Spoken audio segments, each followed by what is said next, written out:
The stars looked different when you had friends among them. Captain Lee Dongwoo thought about this as his ship moved through space toward the blue world ahead. 3 years had passed since humans first met the Veltari, but he still remembered that day like it happened yesterday. The Veltari were not like other aliens in the galaxy. Most alien races looked at humans and saw primitive creatures who had barely learned to travel between stars. They called humans weak and stupid. But the Veltari were different. They saw something good in humanity that others missed. Lee Dongwoo's ship, the UES Incheon, was the first human vessel to visit an alien world. When they arrived at the ocean planet of the Veltari, he expected fear or hostility. Instead, the gentle aquatic beings welcomed them with open arms. Myrthala was the leader of the Veltari people. She was an old philosopher who had lived for over 300 years. Her skin was blue-green like the deep ocean, and her large eyes showed wisdom and kindness. When she first spoke to Lee Dongwoo, her voice was soft and musical. "Welcome, travelers from the distant star," she had said in broken human language. "We have watched your world for many years. We see great hope in your people." "Hope?" Lee Dongwoo had asked, confused by the word. "Yes," Myrthala smiled. "Your species fights terrible wars, but you never give up trying to make peace. You hurt each other, but you also help strangers. You have hope for a better tomorrow. Hope is the most valuable thing in the universe." The friendship between humans and Veltari grew quickly. Unlike other alien species who kept their distance, the Veltari wanted to learn everything about human culture. They asked about human music, human art, human dreams. Park Ji-ho was a young engineer who had come with the first diplomatic mission. He worked day and night with Veltari scientists to understand their amazing technology. The Veltari had learned how to clean any water, no matter how dirty or poisonous. This technology could save millions of lives on human colonies. "Your machines are very clever," the Veltari engineer Kalmira told Park Ji-ho as they worked together. "But your ideas are even more clever. You think of problems we never imagined." The two species began to share everything. Veltari children learned to sing human songs, though their underwater voices made the music sound strange and beautiful. Human artists painted pictures of the magnificent underwater cities where the Veltari lived. Trade ships moved between Earth and the Veltari world, carrying goods and friendship. On Earth, Admiral Kim Tae-won watched this friendship grow with pride and worry. He was the head of Earth's Space Command, responsible for protecting humanity among the stars. The friendship with the Veltari was wonderful, but it was also dangerous. "Sir," his aide reported one day, "the Galactic Council is asking questions about our relationship with the Veltari. They say new species should not form alliances without permission." Kim Tae-won frowned. The Galactic Council ruled most of the galaxy. It was controlled by ancient, powerful alien races who had been in space for thousands of years. They made the rules and everyone else had to follow them. "Since when do we need permission to choose our friends?" Kim Tae-won asked, but he knew the answer. In the galaxy, might made right. The Council allowed humanity to exist because humans were useful but harmless. The friendship with the Veltari changed that equation. The trouble started when Ambassador Vex Thule arrived on Earth. He was a tall, thin creature with gray skin and sharp teeth. Everything about him was cold and threatening. He represented the Galactic Council, and he was not happy about human activities. Kim Tae-won met the ambassador in his office at Space Command headquarters. The human admiral was a tough man who had fought in many battles, but he had never dealt with anything like this alien diplomat. "Admiral Kim," Vex Thule said in a voice like winter wind, "humanity is new to galactic civilization. Perhaps you do not understand how things work here." "I understand friendship," Kim Tae-won replied. "The Veltari are good people. They help us and we help them." "What could be wrong with that?" Vex Thule's black eyes showed no emotion. "Everything is wrong with it. New species must learn their proper place. They must not attempt to influence galactic politics through unauthorized relationships." Kim Tae-won felt anger rising in his chest. "Are you saying we cannot choose our own friends?" "I am saying," Vex Thule replied slowly, "that primitive species should be very careful. The galaxy has rules. Breaking those rules brings consequences." After the ambassador left, Kim Tae-won immediately sent a warning message to Captain Lee Dongwoo. "Council making threats about Veltari friendship.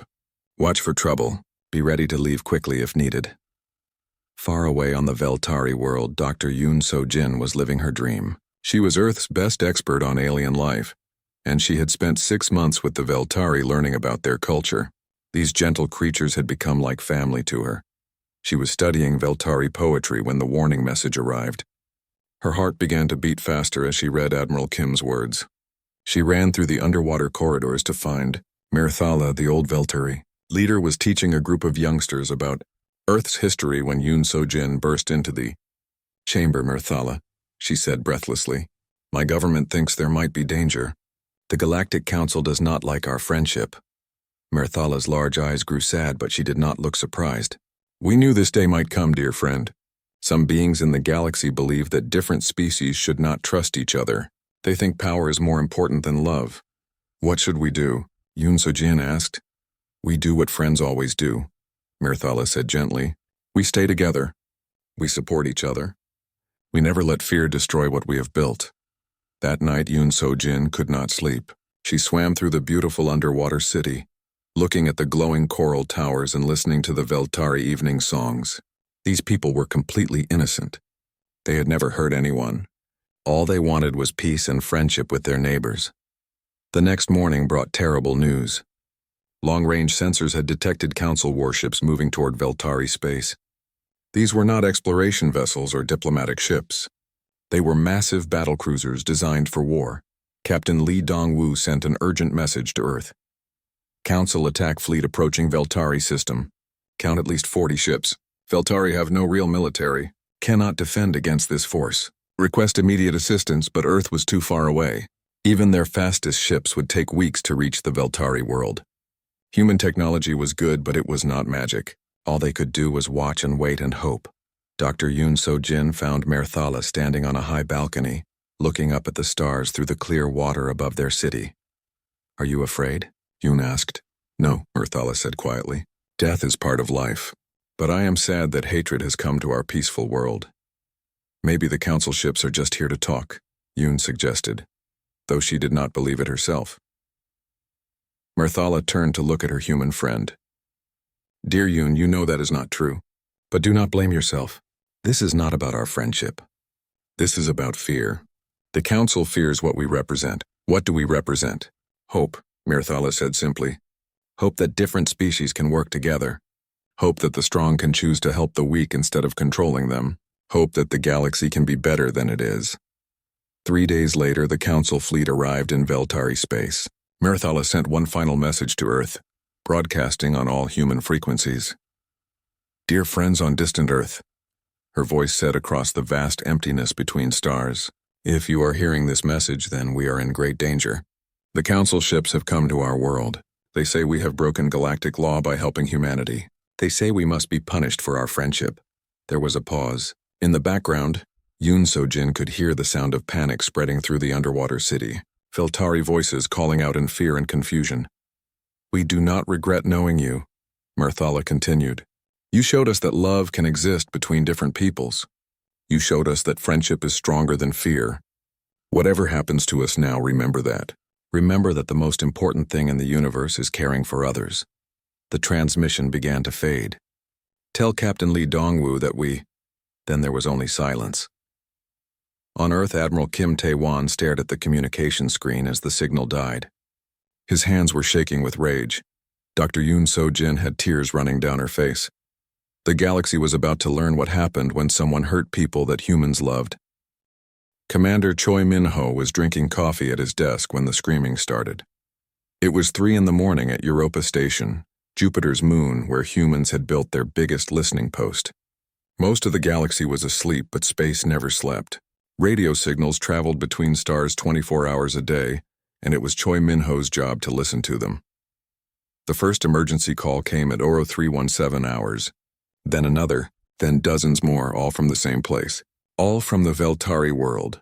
Choi Min-ho had learned basic Veltari language during the friendship years. What he heard through his headphones made his blood turn to ice. Help us. Ships in the sky. Big ships with weapons. They are shooting the city. Our children are trapped. Where can we hide? The water is turning red. He grabbed his emergency communicator and called his captain. Sir, something terrible is happening at Veltara Prime. I'm picking up emergency signals. Lots of them. Captain Bay was at the station in 10 minutes. He listened to the signals himself, his face growing pale. Are you sure these are real distress calls? Yes, sir. And they are getting worse. The Council attack fleet had 47 warships. Every one of them was bigger and stronger than anything humans had ever built. The Veltari had only 3 small defense platforms around their planet. It was not a battle. It was slaughter. Commander Vector led the attack from his flagship, a massive destroyer called the Iron Fist. He was a Zul Federation officer, one of the most feared military leaders in the galaxy. The Zul were a warrior race who believed that might made right.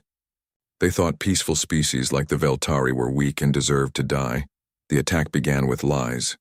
Vector sent a message to the Veltari government saying his fleet was there for a routine inspection. He claimed the council needed to check for illegal weapons and dangerous criminals. Myrthala, the wise leader of the Veltari, believed him. She had always trusted in galactic law. She thought the council would never hurt innocent people without good reason. You may inspect our world, she replied over the radio. We have nothing to hide. We are a peaceful people who follow all galactic laws. The Veltari turned off their defense systems. They opened their communication channels. They even prepared guest quarters for the council inspectors. They wanted to show that they were good citizens of the galaxy. That was when Vector revealed his true purpose. All ships, open fire, he commanded his fleet. Target everything. Leave nothing alive. The council warships fired without warning. Energy beams and plasma cannons struck the beautiful underwater cities like hammers from the gods. Coral towers that had taken centuries to grow were destroyed in seconds, but this was not a military attack. This was genocide. The warships fired on schools where Veltari children learned to swim and sing. They destroyed hospitals where doctors were caring for the sick. They targeted the sacred spawning grounds where new Veltari life began. They even shot at rescue ships trying to evacuate civilians. On Europa Station, Commander Choi Minho listened to the horror unfolding across space. The emergency frequencies were full of desperate voices calling for help that would never come. Mama, where are you? The water is dark and I cannot see. Medical center destroyed. We have wounded here but no supplies. The spawning pools are burning. Our children. Dr. Yoon So-jin was rushed to Earth's communication center as soon as the signals reached home. She had lived with the Veltari for months and could understand their language better than any other human. Tell me what they are saying. Admiral Kim Tae-won demanded. Yoon So-jin put on the headphones and listened for 30 seconds. Then she ripped them off and ran to the bathroom to vomit. Doctor? Kim Tae-won followed her. They are killing everyone, she whispered through her tears. Not just soldiers, everyone, old people, children, babies. The council is committing genocide. That cannot be true, Kim Tae-won said. Even the council has laws about war. But the evidence kept coming. Intercepted council communications showed the truth. This was not a military operation. It was extermination. Sector 7 cleared, one council pilot reported. No survivors detected. Good work, Vector replied. Move to Sector 8, make sure you get the nursery areas. Sir, those are just children. They are future enemies. Kill them all. The attack continued for 8 hours. When it was over, the beautiful blue world of the Veltara was silent. 4 billion Veltari had lived on that planet. Now there were maybe a few dozen scattered across the galaxy, too far from home to return. A week later, the Council released their official statement to all species in the galaxy. They claimed the Veltari had been hiding dangerous extremist elements. They said the peaceful aliens had been secretly building weapons to attack other worlds. As proof, they showed images of human technology found on Veltara Prime, water purification systems, communication equipment, even some human music recordings that Veltari children had been learning. See how these primitives corrupted innocent minds. Ambassador Vexthul announced to the galactic news networks. The Veltari became tools of human aggression. We had no choice but to act. Captain Lee Dong-woo returned to Earth 5 days after the massacre. He had searched 3 nearby star systems looking for survivors, but found almost nothing. His ship carried only 12 Veltari refugees, all of them badly injured. He met Admiral Kim Tae-won in a secure room deep under Space Command headquarters. How many escaped? Kim Tae-won asked quietly. Maybe 50 in the whole galaxy, Lee Dong-woo replied, his voice shaking with grief and rage. 50 out of 4 billion. They killed them all, sir. Men, women, children, babies. They killed them all. Kim Tae-won slammed his fist on the table so hard it cracked. This was murder. Pure and simple murder. It gets worse, Lee Dong-woo continued. I talked to traitors from other species. The ones who are afraid of the Council. They say this was planned months ago. The Council wanted to send a message to any species thinking about becoming friends with humans. The message was clear. Anyone who helped humanity would die. That evening, Lee Dong-woo brought the only survivor he had found to meet Earth's leaders. Her name was Siltha, and she was barely an adult by Veltari standards. She had escaped in a damaged supply ship while her entire city burned around her. Siltha was brought before the United Nations Security Council. The most powerful humans on Earth wanted to hear her story firsthand. She was small and broken, her normally bright blue scales now dull gray with shock and grief. When she spoke, her voice was barely a whisper. I was working in the engineering center when the attack started, she said in careful English. The Council ships came down from the sky like angry demons. Their weapons cut through our cities like knives through water. She stopped, remembering horrors too terrible to speak. But the worst part was not the weapons, she continued slowly. The worst part was the laughter. Laughter? President Lee Young-soo asked gently. From their radio channels, the Council soldiers were laughing while our people died. They thought it was funny to kill families. They said we were just fish swimming in a bowl and fish do not matter.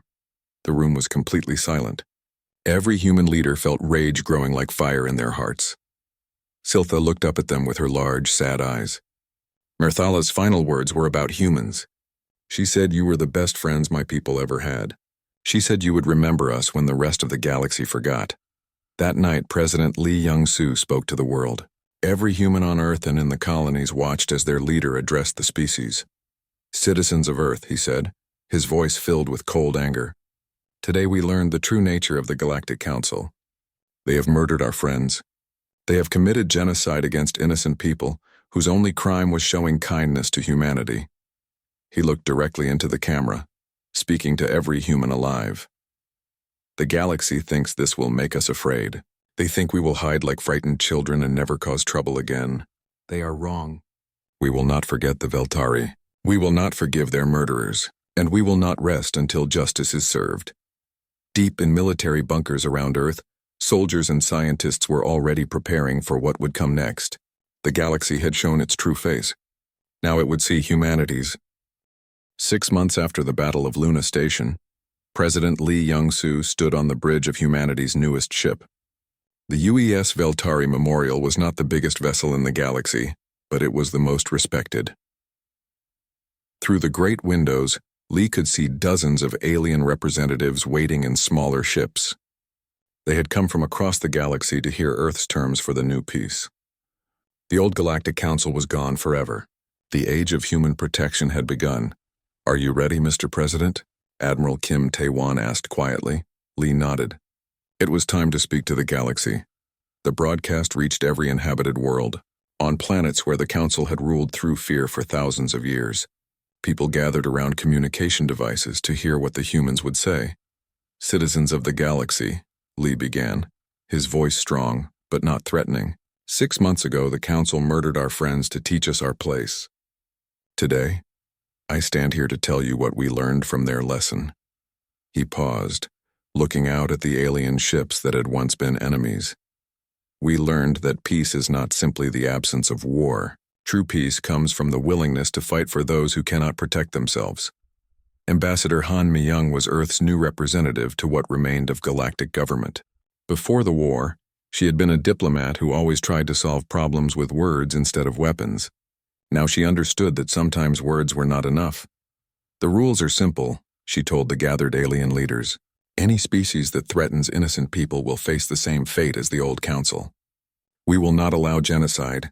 We will not permit oppression, and we will not tolerate bullies.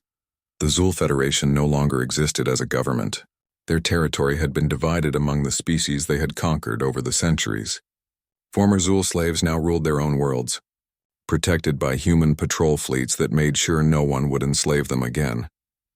The Kethmori Empire had pulled back to their home systems, no longer the great power they once were. Their proud warriors had learned what happened when they faced soldiers who fought to win instead of fighting for honor and glory.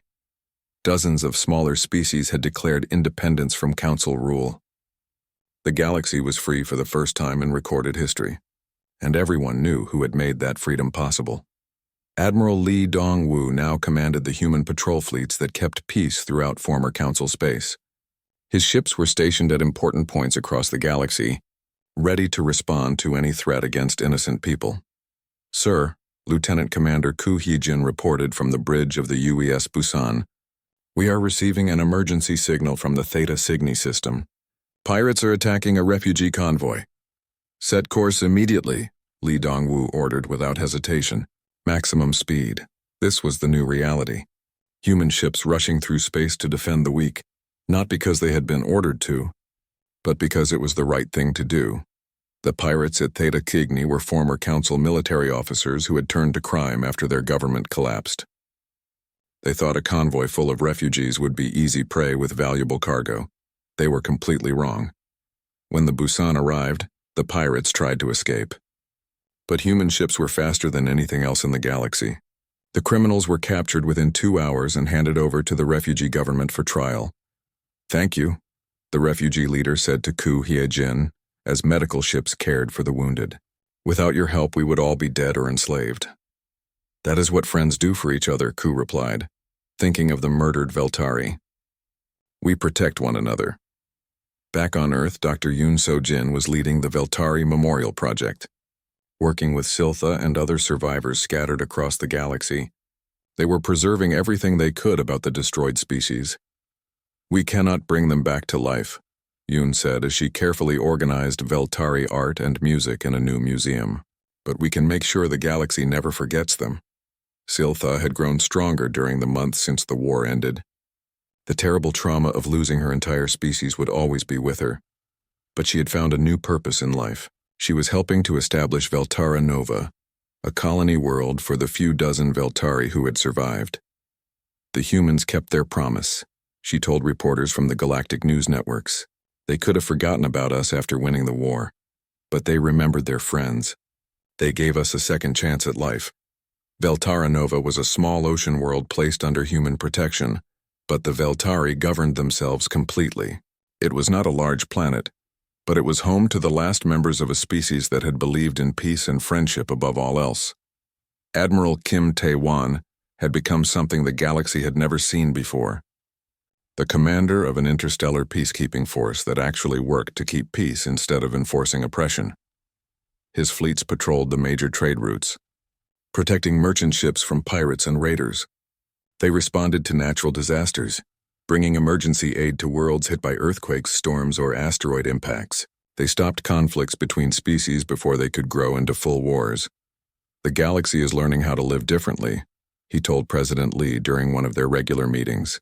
"Species that fought each other for centuries are now working together. They know that if they start causing trouble, we will stop them." "That is good," Lee replied thoughtfully. "But we must be very careful not to become what we fought against. We are protectors, not conquerors." This was the greatest challenge of the new galactic order. Humanity had the strongest military force in known history, but they did not want to rule through fear like the Council had done. Instead, they chose to lead by example. Human colonies welcomed refugees from oppressed worlds with open arms. Human scientists shared their knowledge freely with any species that wanted to learn. Human doctors traveled to distant planets to heal the sick and injured without asking for payment. The galaxy was slowly learning that strength and kindness could exist together in the same people. Captain Park Yejin, the woman who had bombed the Council's capital, now commanded a hospital ship that brought medical care to worlds that had never seen human doctors. Her kinetic cannons had been replaced with surgical equipment and emergency supplies. "I used these hands to destroy the Council's government buildings," she told her medical team during a staff meeting. "Now I use them to save lives and heal wounds." Both actions were necessary for justice. The former Council worlds were slowly rebuilding under human protection and guidance. Species that had been bitter enemies for thousands of years were learning to live together in peace. It was not always easy, and there were still problems, but it was working. On the anniversary of the Veltari massacre, every human ship in the galaxy observed 5 minutes of complete silence. They remembered the gentle aliens who had died simply for being friends with humanity. Admiral Kim Tae-won spoke to all his fleet commanders during the memorial ceremony. We did not want this war, but we finished it completely. We did not seek to become the galaxy's guardians, but that is our responsibility now. The Veltari believed in peace and friendship between different species. We honor their memory by protecting both. The galaxy had learned two very important lessons from humanity's war of justice and revenge. First, that humans would defend their friends to the death, no matter what the cost to themselves. Second, that when humans decided to fight a war, they fought to win it completely and permanently. As the memorial ceremony ended, a message appeared on communication screens across all of known space. It was short and simple, but every intelligent species in the galaxy understood exactly what it meant. The Terran Federation stands ready to defend any peaceful species from aggression. We have learned that peace is not the absence of war. Peace is the willingness to fight for those who cannot fight for themselves. The Veltari dream of a galaxy where different species could live together as friends had finally come true. But now that dream was protected by humanity's strength. And everyone knew that anyone who threatened that peace would face the same complete destruction as the old council. Siltha stood in the memorial garden on Earth, looking up at the stars through the clear night sky. Somewhere among those distant lights, human ships were patrolling the darkness, making sure no other species would ever suffer like hers had. "Thank you, my human friends," she whispered to the stars. "You kept your word. You remembered us when others would have forgotten. The galaxy was finally at peace, and it would stay that way as long as humanity remembered the gentle aliens who had believed in friendship and paid for it with their lives." Captain Lim Jae-sung watched 43 enemy warships hanging in space like sleeping giants. The Zul Federation fleet around Rigel 7 looked proud and powerful in the starlight. Their hulls were polished and decorated with battle honors from 1,000 victories. They had no idea that death was already among them. The UES Sol and 5 sister ships moved through space like ghosts. Human stealth technology, borrowed from submarine warfare in Earth's oceans, made them invisible to Council sensors. The enemy had never seen anything like it. "All ships, this is Sol," Lim whispered into his communicator. "Target selection is complete. Fire on my command." The Zul expected humans to announce their arrival. They expected formal challenges and honorable single combat. Instead, they got something much worse. 60 kinetic rounds fired simultaneously from the human ships. The metal rods accelerated to 90% of light speed in 3 seconds. The Zul sensors had no time to detect the attack before the round struck home. 12 Zul warships exploded in brilliant flashes of white light. The kinetic energy tore through their hulls like tissue paper. Proud vessels that had conquered dozens of worlds became clouds of glowing debris in an instant. Direct hits on all primary targets. Lim's weapons officer reported with satisfaction. "Enemy flagship is completely destroyed." The surviving Zul ships tried to fight back, but they could not see their attackers. Their plasma cannons fired wildly into empty space while more kinetic rounds punched through their armor. "This is impossible," the Zul sub-commander screamed over the radio. "Show yourselves and fight with honor like warriors." "Honor is for people who do not murder children," Captain Lim replied coldly.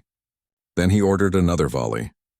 300 light-years away, Commander Oh Soo-bin was leading her own attack on a Kethmori supply convoy. 20 massive cargo ships moved slowly through space, protected by 15 heavy cruisers. The Kethmori thought their escort was more than enough to handle any threat. They were wrong. The UES Busan and her pack approached the convoy from 6 different directions at once. Each human ship picked a different target and attacked at exactly the same moment. The Kethmori defenders tried to protect all their vessels simultaneously, but it was impossible. "Wolf pack formation," Oh Soo-bin ordered her squadron. "Take out their escorts first, then go after the supply ships." Human ships moved like hunting animals, coordinating their attacks perfectly. When one destroyer was in trouble, the others would help immediately. When an enemy ship was damaged, all the humans would attack it together until it was destroyed. The Kethmori had never faced tactics like this. For thousands of years, their battles had been formal duels between individual ships. This felt like being attacked by a swarm of angry insects. "They fight without honor," one Kethmori captain complained as his ship's shields failed. "They fight to win," Oh Soo-bin replied as her kinetic rounds tore his vessel apart. But the most shocking attack was happening at the very heart of Council power. Captain Park, Yejin guided the UES Incheon 2 through the outer atmosphere of Centauri Prime. The capital world of the Galactic Council was heavily defended with orbital weapons platforms and patrol fleets. The planet's surface was covered with government buildings where the Council made laws for the entire galaxy. The defenders expected any attack to come from deep space, giving them time to respond. They never imagined that someone would dive straight through their atmosphere at incredible speed. Defensive. Grid is tracking us, her navigator reported as alarms began sounding throughout the ship. Too late, Park replied calmly. We are already past their interception point. The Incheon 2 screamed through Centauri Prime's sky like a falling star. Council fighters tried to intercept, but the human ship was too fast and too close to the surface for their weapons to lock on properly. Broadcasting on all Council frequencies, the communications officer announced. Park. Yejin spoke into her microphone, her voice steady and deadly. This is Captain Park Yejin of the Terran Federation Navy. You murdered our friends because you thought we were weak. You were wrong.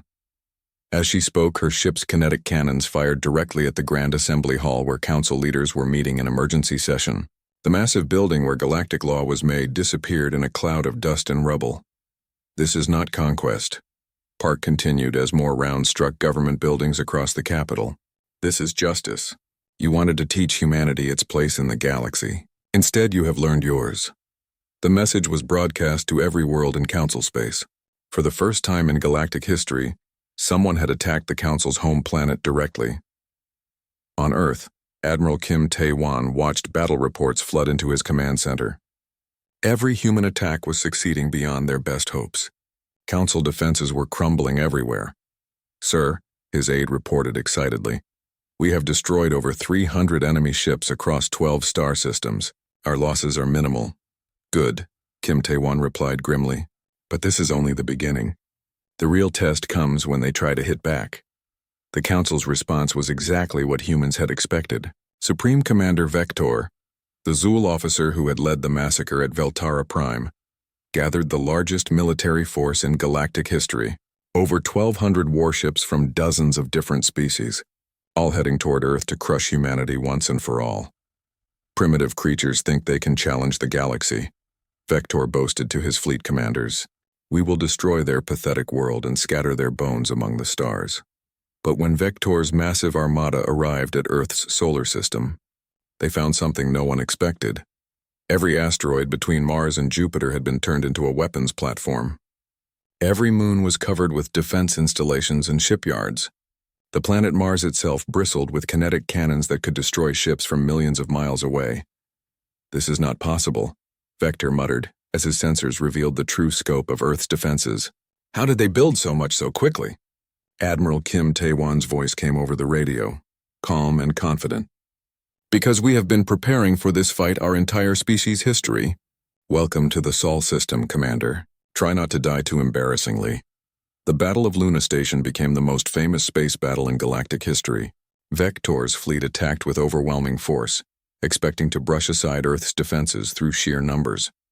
Instead, they ran into the most fortified star system ever created. Human weapons fired from every direction, kinetic rounds traveling at light speed turned mighty Council dreadnoughts into scrap, metal faster than the eye could follow. But the greatest shock came when Colonel Jang In-soo's Zero-G Marines boarded Vector's flagship. The Zool commander had never seen soldiers who could fight in the vacuum of space. His crew panicked as human warriors moved through the ship's corridors like armored ghosts, their powered suits making them unstoppable. Surrender immediately, Jang In-soo announced over the ship's internal communications, or we will take this vessel by force. Most of the Zool crew gave up without a fight. They had never faced boarding actions before, and the sight of humans fighting in airless space broke their will completely. Vector himself was dragged to his own bridge in chains. The proud Zool commander who had laughed while murdering Veltari children now trembled before human soldiers. You wanted to show us our place in the galaxy, Admiral Kim Tae-wan said as he looked down at the defeated alien. Now you know where you belong. The Council fleet was annihilated. Of 1,200 ships that came to destroy Earth, fewer than 60 escaped. The rest were either destroyed or captured by human forces. Across the galaxy, news of the victory spread like wildfire. Species that had been oppressed by the Council for centuries began declaring independence. The great galactic government that had ruled for thousands of years was falling apart. Dr. Yoon So-jin watched President Lee Young-soo address the nation that night. "The Veltari have been avenged," he said simply. "Justice has been served." Sitting beside her, Siltha wept tears of relief. "My people can rest now," she whispered. Their deaths meant something. The war was not over. Council forces were still scattered across dozens of worlds, but everyone in the galaxy knew the truth now. Humanity had shown what happened when someone murdered their friends. The universe would never be the same. The mountain was hollow. Deep inside Cheyenne Mountain, Admiral Kim Tae-won walked through corridors that had been carved from solid rock. This place had once protected Earth's leaders during the old nuclear wars. Now it would plan something the galaxy had never seen before. The war room was full of Earth's most dangerous people. These were not politicians who made speeches. These were the men and women who knew how to kill enemies and break things. "Operation Nemesis begins today," Kim Tae-won announced to the gathered officers. "The Council thinks they have taught us a lesson. They think murdering our friends will make us behave like good little primitives. They are about to learn how wrong they are." General Park Hyun-sik commanded Earth's Marine Corps. His soldiers were the toughest fighters humanity had ever produced. "Sir, what are we facing?" "How many ships does the Council have?" "Too many for a fair fight," Kim Tae-won replied. "The Zul Federation alone has 3,000 warships. The Kethmori Empire has even more. If we fight them the way they expect, we will lose badly." Air Marshal Bae Ji-eun leaned forward in her chair. She was the smartest military pilot on Earth, and now she led all of humanity's air and space forces. "So we do not fight them the way they expect." Kim Tae-won smiled for the first time in weeks. "Exactly. The Council thinks war is about huge ships fighting in straight lines like knights in old stories. They think it is about honor and rules and fighting fair. They have never seen real warfare." Fleet Admiral Song Kyung-ho had been quiet until now. He was building Earth's new space navy from nothing, studying every Council battle he could find. Their ships are powerful but slow. They fight like it is still the Middle Ages. "All ceremony and no brains. What do you suggest?" Kim Tae-won asked. "Wolfpack tactics," Song said immediately. "Hit-and-run attacks. Never fight fair. Strike where they are weak and disappear before they can respond. Make them afraid to travel alone." In another part of the mountain, Dr. Hansumi was building weapons that would change war forever. She was Earth's best physicist, and she had been working on something that used pure science instead of explosives. "The kinetic bombardment system is ready for testing," she reported to Kim Tae-won later that day. "We use magnetic fields to accelerate metal rods to nearly the speed of light. The energy release on impact is enormous." "How enormous?" Kim Tae-won asked. Dr. Han looked uncomfortable. "Each rod has the destructive power of a nuclear bomb, but there is no radiation, no heat signature before impact, and no way to stop them once fired." "Perfect," Kim Tae-won said coldly. "The Council likes to murder children. Let them see what happens when they face people who can fight back properly." Colonel Jang In-soo was training a new kind of soldier in an underwater facility near Seoul. These warriors would fight in the vacuum of space itself, boarding enemy ships and taking them from the inside. The training was brutal. Men and women learned to move in zero gravity, to fight while wearing spacesuits, to survive in environments that would kill normal people in seconds. They practiced combat in pools designed to look like Veltari cities, honoring their dead friends with every exercise. "Remember," Jang told his soldiers during one training session, "the enemy has never faced boarding actions. They think space combat is only about ship-to-ship fighting. When we come for them in the dark of space, it will be like wolves attacking sheep." Private Kim Hye-jin was one of the new Zero-G Marines. She had volunteered the day after seeing pictures of dead Veltari children. "Sir, what if their ships are too well defended for us to board them?" "Then we will make them less well defended," Jang replied grimly. Fear is a weapon too.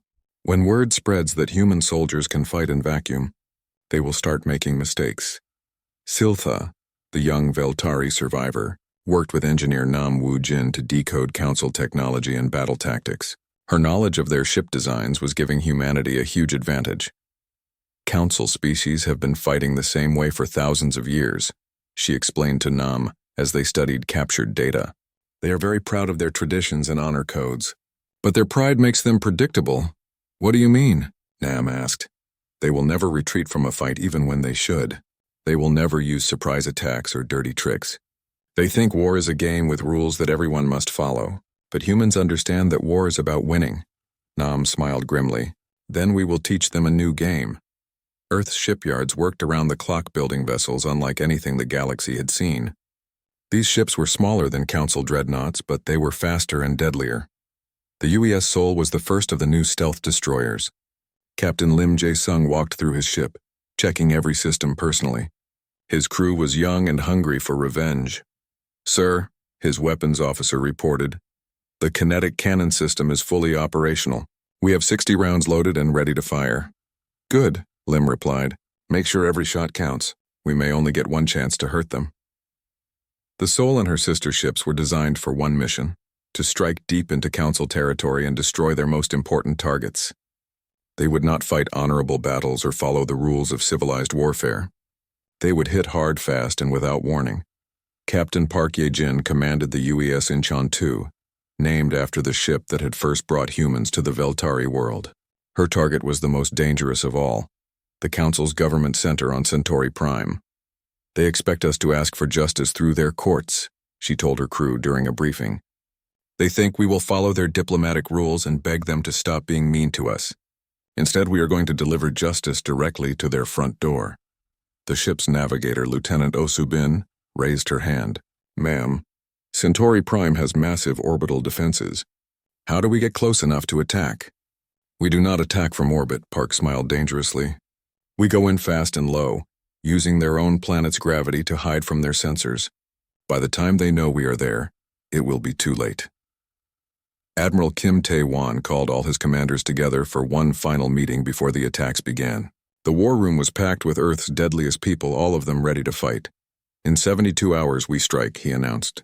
"Not one target, but dozens spread across the galaxy. While they are trying to figure out what happened at Rigel 7th, we will be destroying their supply depot at Wolf 359. While they rush to defend Centauri Prime, we will be hitting their main shipyard at Alpha Centauri." General Park raised his hand. "Admiral, what about Earth's defenses while our fleets are away?" "Every asteroid in our solar system now has weapon platforms," Kim Tae-won replied. "Every moon has been turned into a fortress. Every planet has defense satellites with the same kinetic weapons we are taking to them. If they want to attack Earth, they will have to fight through the most heavily defended star system in galactic history." The meeting ended with Kim Tae-won's final words to his officers. "The Council wanted to show us our place in the galaxy. They thought fear would make us obedient. Instead, they have awakened humanity's oldest and most dangerous instinct, the need to protect our friends and destroy our enemies." As the commanders left to prepare their forces, Dr. Yoon So-jin entered the room. She had been caring for Siltha and helping preserve what remained of Veltari culture. "How is she doing?" Kim Tae-won asked. "Stronger than we expected," Yoon replied. "She wants to help with the war effort. She says the Veltari would want their deaths to mean something." Kim Tae-won nodded slowly. "They will. When this war is over, the galaxy will remember the Veltari, and they will remember what happens to anyone who hurts humanity's friends." The final warships left Earth's orbital shipyards under cover of darkness. They moved silently through space, invisible to Council sensors. Each ship carried a crew trained for months for this moment. Each crew was ready to die to avenge their murdered friends. Captain Lim Jae-sung sent one last message to Earth as his destroyer entered hyperspace. "Operation Nemesis is beginning. For the Veltari, for Earth, for justice." The galaxy was about to learn why humans had spent so much of their history fighting wars. It was about to discover what happened when a species that had mastered the art of killing decided to go to war for real.